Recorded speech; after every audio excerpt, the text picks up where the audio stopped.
Good afternoon. This is Brett Hayworth for Siouxland Public Media News.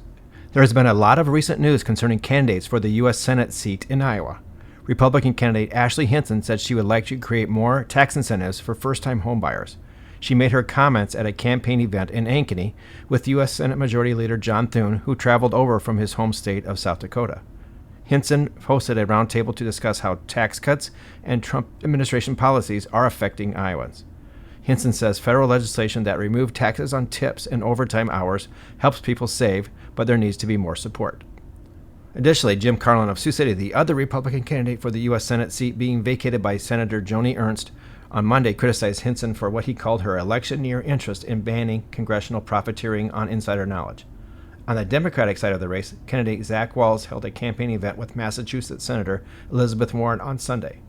Wahls is a state senator from Coralville and a former Senate minority leader.